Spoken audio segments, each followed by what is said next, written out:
Welcome everybody to Rob's MetalWorks. We are here at the home studio, and fuck the pandemic, because we are continuing to support the best in heavy music here in the Alamo City.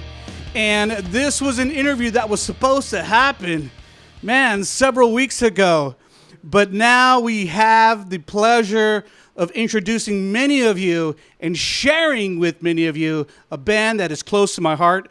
The band from right here in the Alamo City called Donella Drive. Welcome, gentlemen, to the studio. Thank you for having us, Rob. Man. What's up, dude? We love you, Rob. What up, man? Cheers, cheers. Oh, God, already good times tonight. Good times. Lots of shit talking, lots of beer drinking, and lots of secrets. So it's all good, man. I love it. I love it. And as I told you guys when you got here tonight, man, I'm just a big fan of this record. And I've not only been excited to kind of come out of, this isolation, but also to come out at a time to talk about a record that I listen to like almost every day. I love this record. I've been jamming to it for several weeks. So like, all the information is right here, and I'm going to hit you up for all the feedback, too. And for all the people out there in the Alamo City who want to get the details about this band, but also for all the people who follow Rob's MetalWorks outside of the city and outside of the state, and even outside of the country who follow our program. So let's get started at the very beginning. You guys formed in 2012. I know that you guys have gone through various incarnations of Donella Drive. So let's talk about the formation of this band and kind of how initially you guys kind of really birthed this band at that time. Yeah. You want to go for it? Oh, I can go for it. Well, I was in Brotherhood before Donella Drive, and that band kind of faded out, fizzled, and I wanted to keep jamming, and my little brother was available, and we kind of just started. Like, it was me, my brother, and we had another guitar player at the time as well. Furman. He was playing guitar, kind of writing with us as well too, and it was just us jamming in a garage, like a back house, writing songs. Yeah, we were actually, this band came from another band called Dream and Static at the time, with other members of Brotherhood as well, JoJo and Dave. And then when that project kind of fizzled out, we decided, Andrew and me and Furman decided to keep jamming, and Donella Drive was born from that. We were actually writing metal music. It was really heavy stuff, and then Donella Drive, the name itself actually came as kind of a joke, because it's like, oh yeah, like, we're playing softer stuff. Donella Drive sounds like an indie band. Sounds like an indie band, yeah. Isn't that the name of a real street in San Antonio? Yeah. Well, we used to practice right there, right off Thousand Oaks, and we'd always see it on the way to practice. Yeah, and Furman would bring that up, like Donella Drive, like, that's funny. We were just like, at first we were like, nah, maybe we'll just be Donella, but we ended up keeping the name. Here we are almost 10 years later with it. So, wow. Yeah. And I think one of the cool things, and we talked about this earlier, and I said, it's a very exciting time for this band, because I think you guys have accomplished a couple of things. One, you're at a point now, evolution-wise and musicianship-wise, where you're really writing good stuff. And then secondly, it's like you're coming into your own. You have your own sound.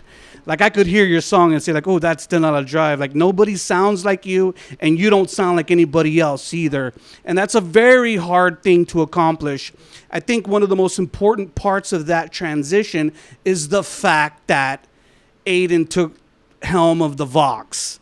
And I know you guys have gone through various singers, some female singers, and there was a time, I think, where female singers were kind of cool, and we want to be cool, but at the end of the day, it's all about chemistry and writing good music. And then you took the reins on that.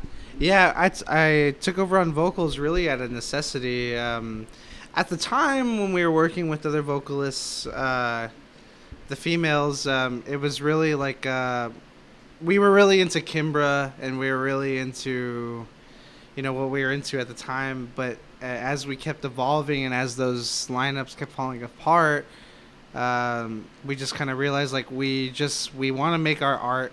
You know, we want to do what we want to do. We don't want to wait on waiting for a damn singer. So we took over, you know, and we made Bloomer. That's how that came about. We were just determined to just make our music, do our art, and just go forward. Mm-hmm. We don't want to stop, and we didn't want to wait for anybody to come and save us. So that's why we did what we did. So, I think too, and I think we would all be remiss not to talk about the addition of Steven as your drummer. I love the drums on Bloomer. Steven actually, you know, has his own very unique style. And I told you guys too, you have to have that particular band chemistry. It kind of seems like Steven was that last piece that you were missing to not only flourish on the writing side, but really on the live side too. So Steven, talk a little bit about your kind of how you came on board with this band. Yeah, man. Played with different groups around town, you know, and my past band, Recreating Eden, we jammed with Donella Drive. I was always a fan of their groove, you know what I mean? I'm a groove drummer. I really try to incorporate pocket and just a lot of jazz and a lot of just kind of little bounce, you know, bounce to it. And I was just like, you know, I belong in this band. They're looking for a drummer for a while, and I hit the DMs, you could say, and I slid in the DMs. Fun, cool fact though, I always think the first practice is always like the most important. You know what I mean? They kind of hit me with jam the old record, and then we're gonna just collab with you. And next thing you know, Golden was written the first practice that I had with them. Wow! I was never in the band. I just tried out. They actually tried out other members at the time, like other drummers. After you. Yeah. Two more tryouts. Yeah. But little do they know, like Golden was the first single was written when we were chilling. Crazy. Yeah. And cool. Now we were. man. Yeah, dude, we just knew. I remember because after that practice, I was like, Steven's the guy. Like he has to be our guy, and he looks cool too. yeah, it's a good look. Yeah, cool, dude. And he had. You need a good-looking dude in your band, bro, because the chicks are gonna come out. Yeah, for sure. That's what we work on too, of course. You We know. need a happy balance of both. You know what I mean? You know, and one of the things too that I thought was cool, which I really didn't know until like I think a week ago, is that you guys were brothers. I never, because you guys have different last names, but I didn't know you guys were actually real brothers. Real brothers from the same mother. Wow, that's cool, man. Yep. So it's, you know, that's kind of cool thing. We talked about brother bands tonight, you know, with Greta Van Fleet and stuff. But you know, when you're in a band with your brother, you're like, okay, well, I'll put up with this shit a little longer, you know. Instead of if he wasn't your brother, you're like, dude, you're fired. Fuck this guy. Honestly, like I kind of trained him. Like I really like, cause, and I tell people like this is the most real band I've ever been in. Like before, it kind of had like tippy toe. Like when something wasn't that great, oh, that riff's not that good. Now with him, I'm like, oh, that fucking sucks, That's dude. some bullshit. Oh, bro, in the studio, he's like, oh, that's what the fuck, dude. That sounds like shit. Blah blah blah blah. But you know, so we definitely, it's way easier to communicate with. I used to be on his ass in the studio, but now like he's been recording music since he was 14 now.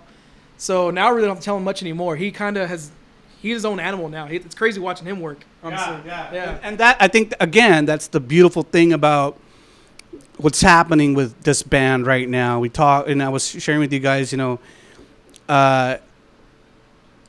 forming your own sound, coming into your own as musicians, and just being so good at what you do now because you're doing it every fucking day.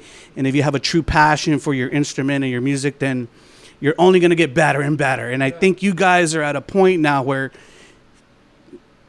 the future is like open because you've already gotten to a point where that door is open for you. So, you know, when I first heard Donella Drive, I've heard of the name for a long time, but it wasn't until Bloomer, and Andrew, you sent me Bloomer, and I was like, man, this is a great record. And when I was listening to it, I was like, man, it's heavy. It's it's hard rocking. It has metal roots in it. And when I was looking and doing my research, I've heard people call it progressive rock, alt rock, fucking all different kinds of acronyms and names for what you're doing musically. What is the name that you most like when people talk about your music?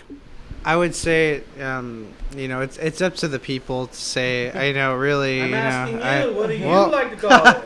I guess I think it's like a solid punk prog. Oh, okay. Punk prog. That's a new one. That reminds me. Yes, there was a guy at the show who said, "You guys remind me of a progressive punk band," and I was like, "That kind of makes sense. Like, it really does for how we come off live. I feel." Yeah. Like this, we're coming from me personally, coming from like punk and metal, like and just listening to all the music that we listen to, like that would probably be the best thing. Progressive punk, it gets me excited. And I think and I was remiss not to mention this. I'm going to mention it now. That you guys are a 3-piece band. Yes. A 3-piece band, and now you see bands have 5-6 members. I'm like. And you guys were a 3-piece band pulling it off. And Andrew, Aidan, you and I were talking about, Nirvana and how muddy they are because they were a 3-piece band. You guys are pulling it off quite well, and we're going to talk about the Facebook Live video earlier. You guys were so tight on that fucking video, even as a 3-piece band, really tight. And not necessarily saying, oh, we have to have 2 guitar players, or we have to have, we have to be a 4-piece or a 5-piece band. We can pull it off by ourselves. Was that a conscious decision, or did you just the 3-piece thing just happen? The 3-piece, kind of both actually. We, coming from me and Andrew being, starting this band like almost 10 years ago, we just kind of felt like we have to do what we got to do, like we just have to write, we have to make music, with the do art, like, so we weren't even thinking about if we do this we'll get signed, or if we do this we'll whatever. Like, it was just like, who cares? Let it happen naturally. Let's just let it happen do naturally. It. I mean, we tried looking for. We've had like 2 guitar players before in the band, and sometimes when it was going down, it didn't sound that clear. It sounded kind of muddy and just didn't sound good. Yeah. Not the good muddy. But Aidan's kind of his own unique guitar player. He's really good at making things sound big on his own anyway. So I don't know. I mean, if we found a guitar, we've thought about bringing another guitar player in. But Don't do it. But I mean, if it happens, cool. If it doesn't, whatever. We always try to be open to new ideas. Yeah. Like, no matter what, like, we always. Yeah, we always want this thing to keep evolving. The 3 of us try not to get stuck in any kind of ideas or anything like that, But as far as Bloomer goes, like, we just felt like this is what needed to happen in order to move forward, and we're always, as musicians, just trying to go forward and just doing what we got to do. I know what makes Aidan unique. It's that curly guitar chord. Thank you. I love it. I'm glad somebody noticed my curly guitar. I love Bloomer, and I guess we'll go ahead and jump into it. But I think one of the most important things about Bloomer is it's just so, when I heard it, it was just so diverse of a record for me, because like I would hear like the instrumental, the Danky Kang record song, which was like all over the place, very, very funky. And then there's the melody of Bloomer.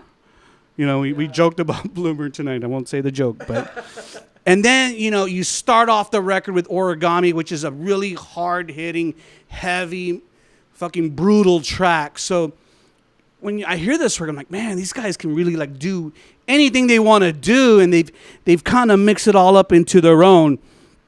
I'm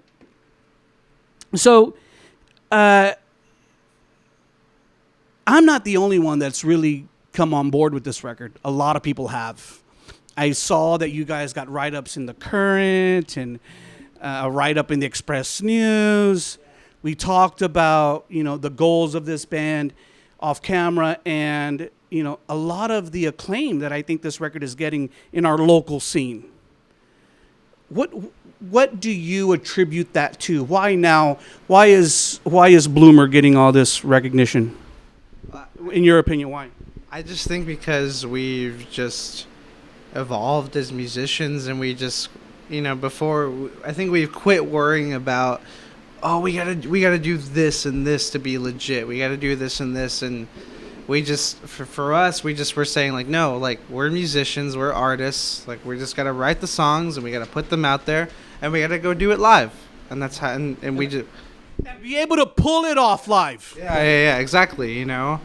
And we were just determined to go and do that. It's our passion. We do this because we're passionate about music. Very passionate. And I feel maybe the people who go to our shows, or maybe the people who listen to our records, really feel that. And, maybe that's what it is. I think it's a mixture, too, of just, like, I feel there's not one weak link in this band. Like, Steven's crazy drummer. Aidan's like our guy, songwriting-wise, you know what I mean? He writes the majority of the riffs. And then myself, I just think it's just a mixture of just good songwriting. And the transitions and the melodies, the vocal melodies, it's just all a mixture of great things because of the members in the band. That's what I think. The Bloomer EP dropped officially. I know that you guys released, I think, the first kind of tracks at the beginning of March, right? Yeah. March Digitally. 7th. March 7th, you kind of released some tracks. And then you had the release party, I think, like a week later. On March 14th. But it had been like a little while since the first EP. Yes. Like it had been a few years, right?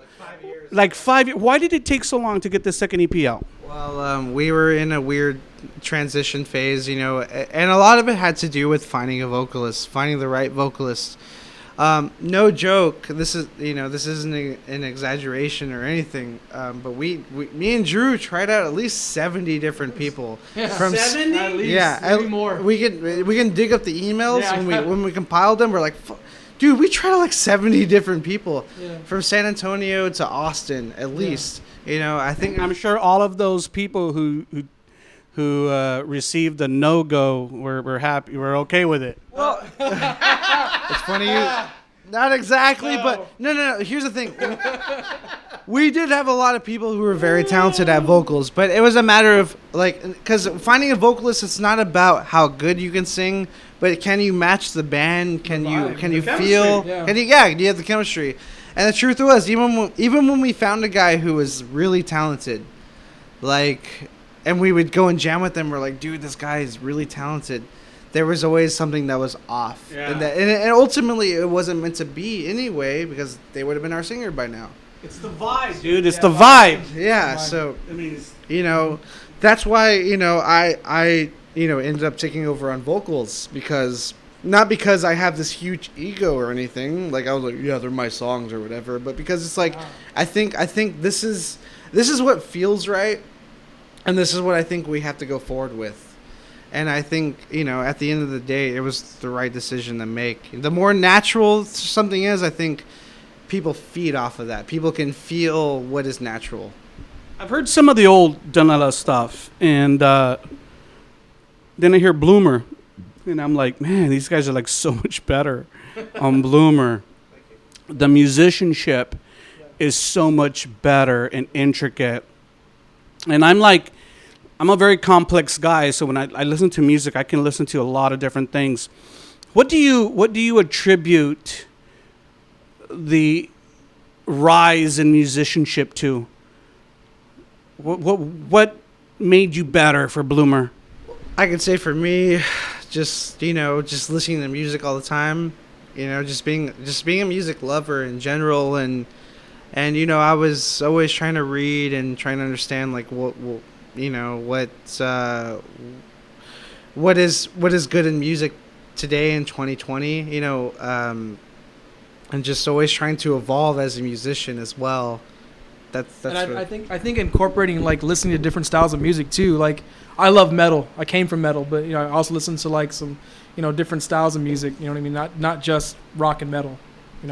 So what did you do differently for Bloomer?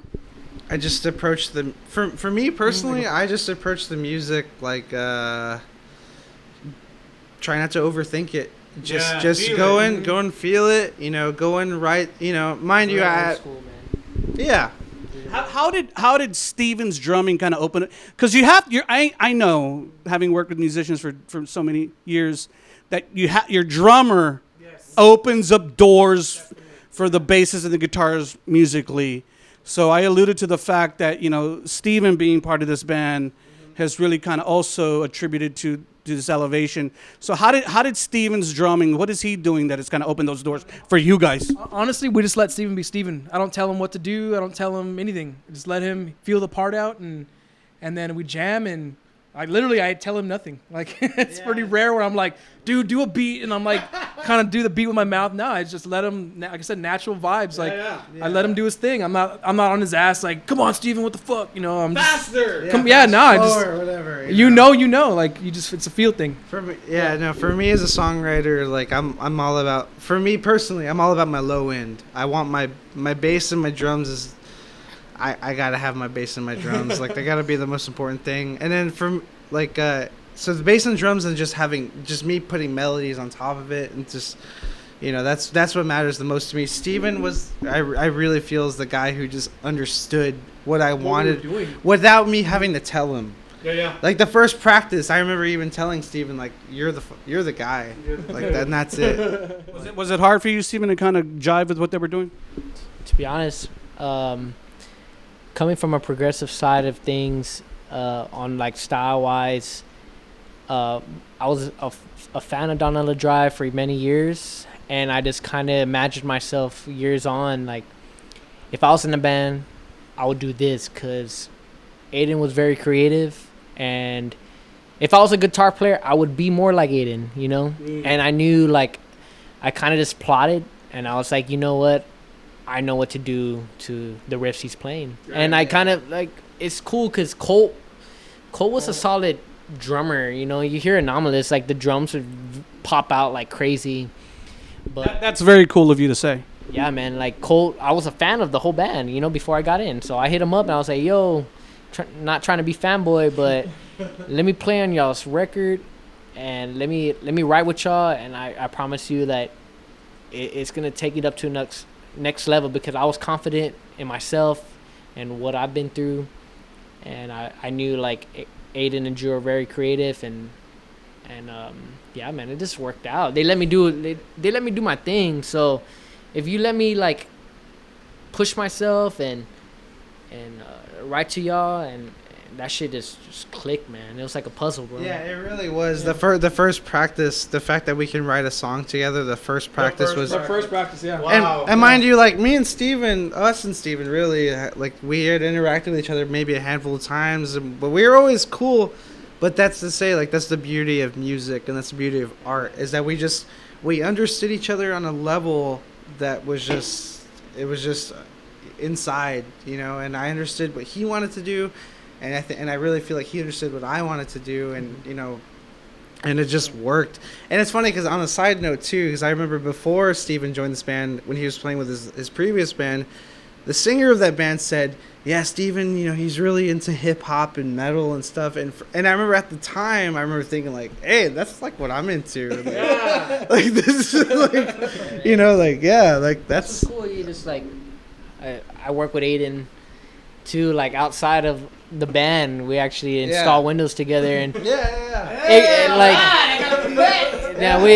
we be pulling up like during lunch, and next thing you know, we just have like one hard like trap song going on. And we're just like, you know what I mean? And nasty. To be honest, you'd be surprised how much bounce you have in rap songs, and we influence, like we're getting influenced, and bounce is all about this band, being sexy and fucking having bounce, man.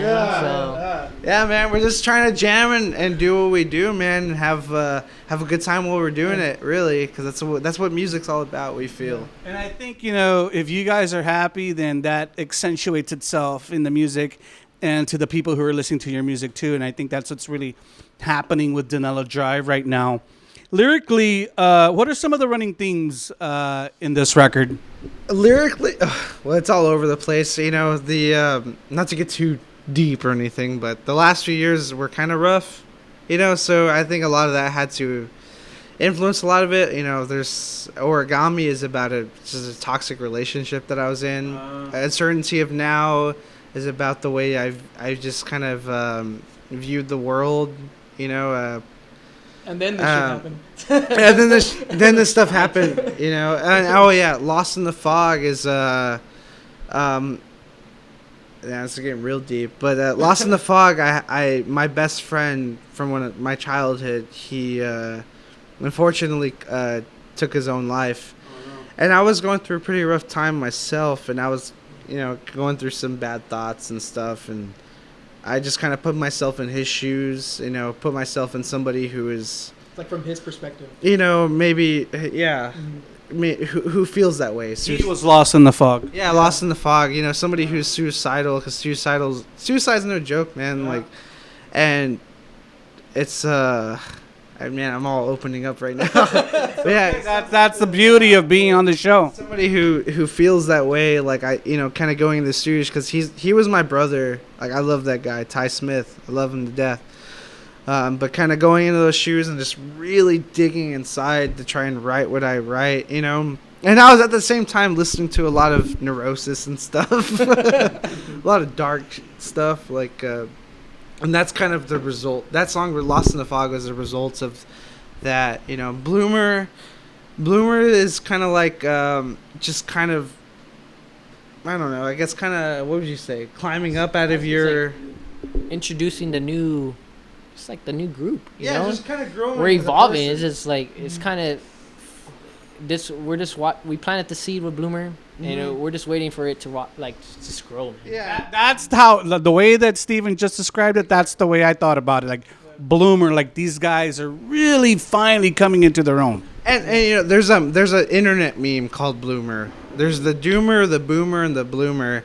And when somebody explained what the Bloomer was on the internet, like I was like, oh yeah, that is me, like a millennial guy who feels depressed about the world, but is trying to like go through everything and trying to just be as positive as he can be. I was like, that's definitely, I feel as the three of us how we feel. We definitely feel the weight of the world every day. We talk about it, but we love what we do, and we're ultimately at the end of the day we're artists, and we just want to be happy, and we want to just keep going forward.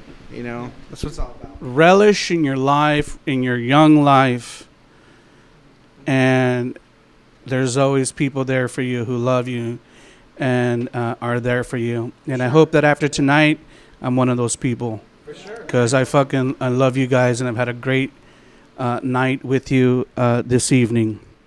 Now,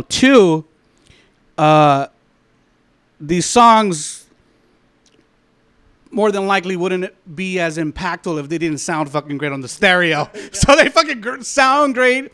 The production is great. We talked a lot about producers tonight and production.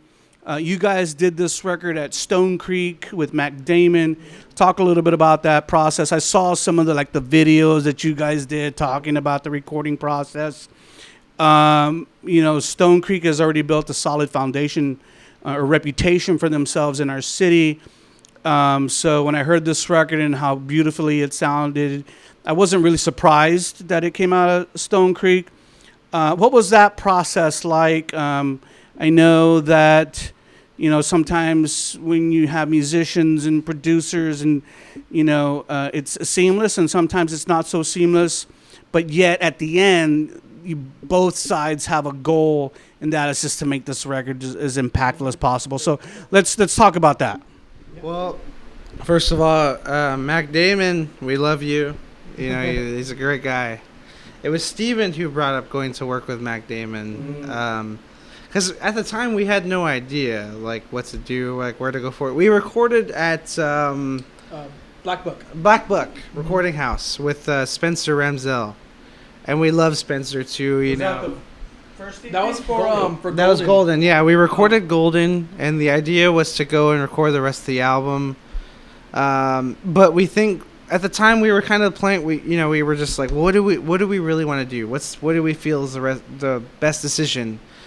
And Steven was really set on going to Matt Damon, and Matt Damon's we heard his other recordings. They sounded fantastic. So we're just like, okay, we'll go with Matt Damon. We'll go and do this. It was definitely like a learning process. I did some records with Mac, and you had recorded with Mac before? Yeah, man. Mac, Damon, Clifton, those are the homies right there. So I do some session work with them, and I just knew like I wanted to take my band there because in the process, like when Aidan just said, you know what, fuck it, like we're gonna keep moving forward. We're not gonna lose that fire. I'm gonna sing, and I was like, you know what, Mac is he's a powerhouse when it comes to vocals, man. Sure. He will definitely push you, and I love that he keeps it real old school. Me and him, like, he tunes the drums. He doesn't really sample a lot of shit. Mm-hmm. I was just like, I'm down with it. You know what I mean? And his process was cool. Like in the process, like Aidan's learning, and he knew what he wanted. And I was like, you know what? Like Mac's gonna be cool because he's gonna push you on your vocal side of things, and for sure, he takes vocals very seriously. Yeah, that's and it was a learning process for both of us. Mm-hmm. Mac Damon, like, he only had maybe a handful of bands that he's kind of worked with that and kind of close to our genre. Yeah, he does like all kinds of shit. He does a lot of pop and country, but definitely country. Like it was a learning process for him, also for us, and I think it was a solid record with Mac. Oh, for sure. And it was cool. Stone Creek is a beautiful place, very secluded. I have yet to be out there. Oh yeah, man, it's a trip, bro. In Helotes, Texas, man. Yeah, it's real nice out there. But and it's even at the time, like, it was for me, like, trying to get over my hesitation of what I felt as a musician. I told Mac, like, yeah, I'm really into like ISIS and Neurosis and like all this like hard stuff, like, and he was just like, muddy stuff, exactly. Even like live Nirvana, and he was saying well, he's like, you can sing, he's all, but we need to really clean it up. And he was right. Like, it was for the best. And I honestly, I thought he was gonna totally like rip our songs apart as far as like the music goes. I thought he was gonna totally change it around and rearrange it, but now we kept it pretty much the same. There was hardly any changes done to the music. Which was awesome. And he really just focused on the vocals. He kind of let us do our thing, and then he just focused on the vocals. The mix is sick. The mix is sick, and I love that I can hear Andrew on every fucking song, and your vocals are highlighted on there. I really enjoyed it.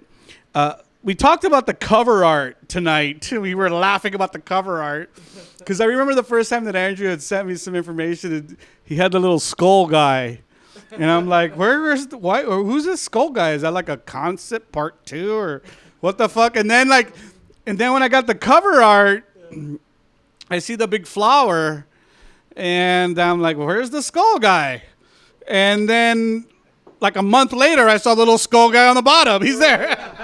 The skull guy is actually done by my girlfriend, Nikki Diaz. Did she do the whole piece? She did it all. Yeah, she did all. Nice. She did all the art. Nice. Yeah, I thank her because she did everything so well. I thought y'all paid someone like $1 million to do that art.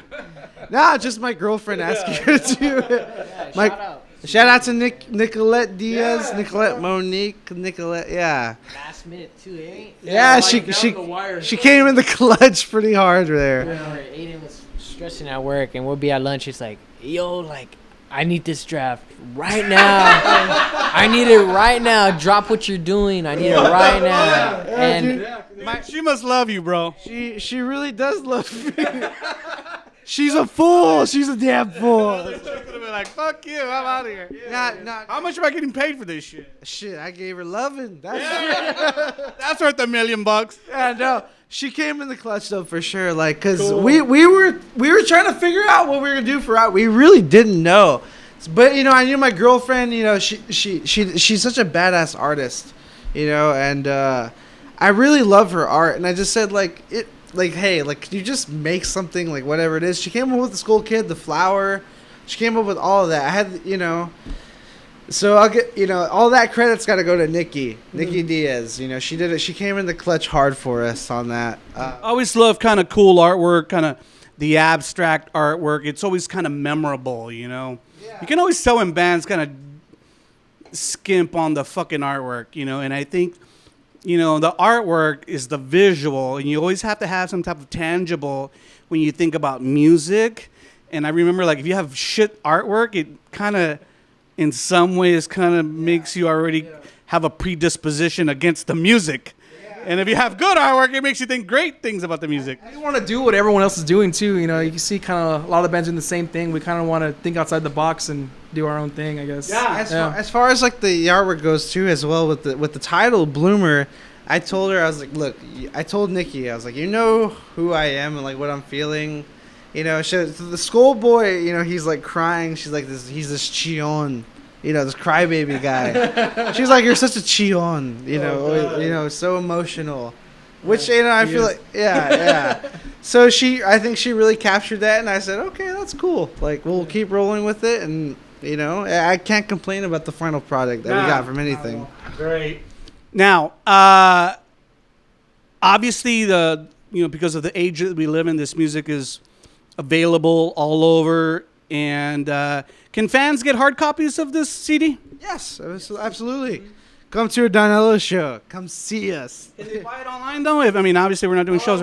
Not right now. I will make that happen though. But if you message me, I will gladly deliver it. Yeah. Yeah. If you want to buy a hard copy of the Donella Drive record, we will figure out a way to get it to you. Whether if you're in San Antonio, if you're out of town, whatever. We will figure out a way to get this to your lovely home. Yeah, I love it. If there's a lot of people like old schoolers like me, like we love to have something tangible. I can always upload this into my iTunes, and if my computer crashes, then don't worry, I still got my hard copy. I can still upload it again. So for all you people out there, don't forget the brand new Donella Drive is already out on all digital outlets. Came out mid-March. It is called the Bloomer. Take a good look at the artwork right now. Be sure to go buy it right now online right after you watch this interview and jam it because it kicks ass. And Mero Metal supports it, and I love this band, and you're going to love this record too. All my people outside of Texas, don't forget the name is Donella Drive. You guys did the release show at the Limelight on March 14th. I remember it was kind of like at the beginning of the pandemic. Yes, right. And so there was some questions whether the show was still going to happen. It did end up happening. I saw some of the pictures. People came out to support. What was that like? Hey, first of all, props to Steven, because I was freaking out about that pandemic. I was like, I don't know, whatever, blah, blah, blah. Steven said, no, let's keep going. So we ended up doing it, and, we did it at the Limelight, and it was really one of the biggest crowds that we ever drew, Wow. Yeah, man, it was pretty sick, like it was fantastic. Had all the homies pull up, and we had the Lysol and hand sanitizer, Yeah, we were squirting away, throughout the crowd. But honestly, I think it was a really good show to have. And before this pandemic really started, we needed that show. We needed that show to happen. We haven't played, and it was a blessing to have that show. People were in the crowd wearing our shirts. Yeah. Shout out to War Stories and shout out to Wolf Hole. Man, they held it down. Was that your last show? Yeah. Yes. Besides the stream that came out, yeah, man. Yeah, man. That was, in my opinion, one of the most fun shows I've ever played in my life, because it was the first time we ever had Limelight just filled front to back. Yeah. And we've done like River City Rock Fest and shit like that, but I'd rather play that show than River City Rock. You know what I mean? It was cool, man. Yeah. Also, too, it was cool. Andy pulled up. Shout out Pitbull Daker. Fuck.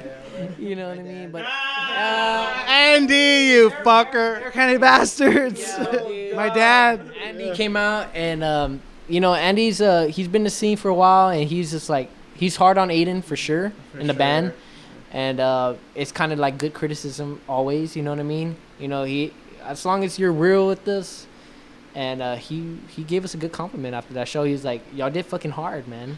And that took it hit home, and I was like, yeah, Andy doesn't really like show love like that, but he showed love that night, and I was like, fuck yeah, bro. Like Andy thought it was good. Fuck it. You were good. You were good. Our parents are like the harshest critics. Like Steven's parents always show love for sure, but our parents are like, they'll tell us like, hey, when some shit's whacked, like, hey, that sucked. Like that shit sucked. So the fact that we're around the bloomer time where our mom and my dad were like saying, hey, like this is the best thing you guys have ever done, that really meant a lot to me. And I think they're just seeing what's happening, the vibe, the energy around Bloomer and what you guys are doing. And I don't have to tell you guys this, but it always starts with the music. And then all the other good things that you want to happen with your career will happen. I think there's some musicians out there who don't fucking get that. And then we talked also too about relationships. Remember, the relationship component is just as important, and what you're doing on the back end behind the record is just as important. Oh, yeah. You guys did the Facebook Live thing on May the 4th. Yeah. And man, I couldn't. Oh God, I remember putting it on my calendar on my fucking phone. Like, I don't want to miss this. I'm gonna watch it. Yeah. It was so cool, dude, and I didn't know what to expect. Like, some people do like Facebook Live things on their phone, and it's kind of chafa, and I didn't know what to expect. But your shit, totally pro, like multi-camera, fucking through the board. It was like a real show. It was like a real show. That was Steven's deal. I felt bad because when Steven. Because that was all last minute. And when Steven was explaining that, like, mind you, I was all like, what? Like, scrolling through the text message when he was explaining to us, like, whatever. So I wasn't even thinking that it was going to be as serious as it was. Yeah, man. It was definitely, like, some last minute shit. But I'll tell you this, like, it kind of put the red carpet out. You gotta give props to the dudes who did it. Yeah, man. Hey, shout out to Joseph, Adrian, and Josh, man. One of the best sound and production people I know. The best, bro. I can tell you this: there's bands probably banging on their fucking emails, telling them, "Hey, do a video like that for us." For sure, man. Definitely. The quality was sick. It was last minute, but it was fun. Killer, the people needed it. We needed it. It was killer. I told you I've watched it like 6 times or something. Well, I just put it on. I watch it. It's so cool. And you guys played a badass performance. And then again, at the top of my mind, like, why the fucking curly cord? It was definitely a weird thing because the way I was approaching it was like, we're just gonna have a solid practice for people to enjoy. But with them on camera, it was like no, this has to be like a show. This is you threw down, dude. You were throwing down. Thank you. I definitely feel like I should have came more prepared. Thank you. Yeah, I know. We're like a 3-piece. We do it raw. We fucking no tracks or nothing. We go out there as a 3-piece, and like whatever is put out there, it's like. It's really us, man. I'm glad you say like no backing tracks because we keep it real, man. We had backing tracks for some of the interludes, like some of that stuff, but that's about it. Not while we're playing. Okay, so as we sit here, May 10th. What is the day? The 10th, 9th. Any shows lined up after today? Well, we do have a live thing. Let's see. On the 23rd. May 23rd. A show? No, another stream. Well, they streamed. These guys out of Austin, they're called the Noise Factory. We're gonna go to the studio. They're actually gonna film us playing 5 songs. So that's on the 23rd. So you're gonna do kind of like the Facebook Live thingy, but in Austin? It's not gonna be streamed. They're just gonna film us and then. Yeah, kind of yes. Similar like that, like kind of like an online just show in the studio, and then they edit it a little bit, but. Yeah, we're going down, And so what are they going to use that footage for? Like, I mean, once they shoot it, what's it for? They're just going to put it on YouTube. Okay, cool. A YouTube thing, yeah. Cool. Yeah. But no live shows booked as of yet? As of yet, no, not yet. We had some things going on, but naturally they all got canceled, But as far as like a live show, as soon as it happens, I mean, we're down. Like, we're ready. I only ask because, I'm seeing like some bands out there like, oh, we're booking shows for August already and booking shows for later this fall. And yet, I don't understand why people are doing that because we don't even know what's going to happen. It's everything's so up in the air.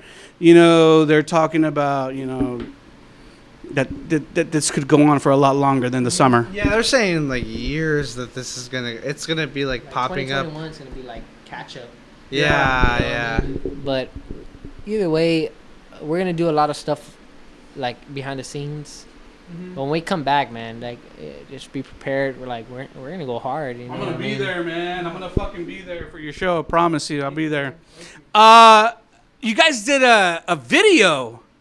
Like an official fucking video. I like that for Uncertainty of Now, which is one of my favorite songs. Talk about the video, because I saw also some kind of like, not only like the real video that was released, but also some of like the pre-videos that came out. Talk a little bit about the video. What was that like?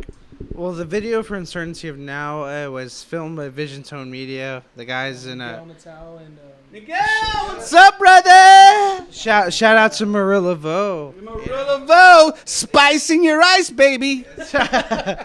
Yeah, and it was Miguel and Randy who shot the live shots, but my girlfriend Nikki, who did the artwork to Bloomer, she's the one who spliced it together. She put like an old horror movie she found on like the what is it called? Like the archives. It's kind of like without Nikki, this band wouldn't even be where it's at. I know. Nikki is She's like our art director. She's the fourth member of Donella at this point. So she put it all together. It took her about a week or so to do. So Miguel and them shot the footage and then she put it together. Yeah. Oh, I didn't know that. Yeah, so it was just her and I, she would put it together. Yeah, and me. Okay, I mean, I guess true. I was like, now we would kind of say like, hey, I kind of think that this should be here, and she would just be like, oh, okay, and she would just kind of edit it. So that's really the music video of Uncertainty of Now. It was her putting the old horror movie footage to it. I forget what the movie is called, but it's like on the fair usage archives or whatever it's called. I don't know. So she kind of put it together because of what she saw in her head, and then Drew and I would kind of be like, oh, well, I think this part should be here, and then it was just a big collaborative effort, and it was actually a lot of fun to do. So do you think the having an official video is still important? Oh yeah, definitely. Nowadays, people are on YouTube. That's pretty much where they get their music. I think. YouTube for sure. Like I will say, for me as a music fan, where I found a lot of my favorite bands growing up. Like in middle school, high school, like I would find bands through YouTube, like that's how I found a lot of like at the drive-in stuff, visual stuff, Yeah, visuals are important, man. I nowadays, I rather see a video than see just click on a link. You know what I mean? Nowadays, it's just how it is. Yeah. So I think videos are very important. I think people should still put videos out with your projects because, that's a good way to put it out there. When I think of a band as big as Metallica, the last record, they put out a video for every song. You know what I mean? So I think it's still very important. Yeah, sure. Gentlemen, what a grand conversation we've had tonight. I think we've covered like all the bases. Is there anything that I missed? I always try to cover all the bases, but is there anything that you want to talk about that maybe I haven't asked about? Nothing I can think of. I think we definitely, the three of us are definitely, our concern is always trying to be better live, always trying to make better music. We're actually in the process of working on the next record, the follow-up to Bloomer right now, which is along the lines of being, honestly, embracing our metal roots a little bit more for sure. Yeah, that's cool. Be prepared for some heavy shit. Yeah. Some heavy shit. Very real. I think we have longer songs, but I think some of they sound so good, man. And I'm not just trying to twit my own horn, but they sound good where it seems short, but the songs just fucking jam, bro. And we're going to our metal roots for sure. Have you guys done some pre-production on those songs already? Not yet. We're still writing right now. We're still writing. We want to make sure everything sounds right before we go in. But we're definitely, like I said, we're embracing those metal roots, which is definitely that old school thrash, definitely that early Metallica. and stuff that we love. Some of that whatever Judas Priest or whatever for me anyway that we're just embracing. When would you like new Donella Drive EP out? Oh, hopefully the end of the year. Yeah. Wow, that's soon. Well, we've already written. Nikki, start working on that art. I already told her. Okay, gentlemen, as we end out this interview, any last words for the people in San Antonio and around the world who will watch this interview tonight about Donella Drive? Let's start over here with Steven. Be ready. You're gonna get a double whammy this year. We're gonna drop our next record, hopefully at the end of the year. So 2 records in a year. Just look forward to that. The more material, the better. So shout out to all the fam and everyone that supports us. I can't wait. I think you guys too have all this momentum going right now. So I hope, I would think that behind the scenes when you guys are alone jamming, that momentum kind of manifests itself into the writing process. Definitely. And you know what? I better get the fucking roughs. El Mero Metal better get the roughs because I can't talk about Donella Drive if I don't got nothing to talk about. And I am so really want to hear your guys' new music, okay? Remember that. So, Aidan, any last words? I just want to thank everybody who's been supporting us since day one. Anybody who's been supporting us since we dropped Bloomer. We're really passionate about what we do. We love what we do. We want to always get better as musicians and always want to make better music. So really just thank you to those who are supporting us right now in San Antonio or whoever is around, Texas or whatever. Just thank you. Yeah, same thing. I just want to say one thing. Just definitely please go out and buy the album. Can't stress that enough. And thank you to everyone who's bought the album or streamed it or whatever. Thank you to everyone who supports the band, who's always messaging me, telling me awesome things about the band. And I want to thank these guys too, and my family, of course. And just look forward for more. We're gonna keep trying to deliver more content during this time, and hopefully, like I said, have some more music out by the end of the year. And big shout out to Trey. Trey is a friend of mine who I have I hang out with at least once a week. We listen to music together. He's an old school guy. And he's helped me since I was a little kid, just, always challenged my perception on music and everything. And it's just a big shout out to Trey. He definitely influenced this record as well, Bloomer. So, Robert Thomas too, shit. Gentlemen, it's been my pleasure. Yes, sir. Thank you for coming over here and talking about your record. People were like, Rob, you're going to do an interview during the pandemic. I'm like, fuck yeah, man. I got to keep living. And there's no better band that I would rather take the fucking COVID-19 risk for than Donella Drive. Fuck that. I'm glad to have you guys here. The rite of passage has happened. And I look forward to supporting you in 2020 and 2021. I know that this is only the beginning. I honestly really feel that. I've been around heavy music in this city for a long, long time. And I know that you guys, with this lineup, man, are going to fucking go a far and long and prosperous journey in the music scene. So best of wishes to you. My heart's with you. And I'm always here for you, as I told you off camera, as your brother. Okay? Remember, everyone out there, remember, the band is called Donella Drive. They're right here in San Antonio, Texas. The brand new one is called Bloomer. Look for it, download it, jam it. You're gonna fucking love it. Remember, you saw them only right here on Rob's MetalWorks.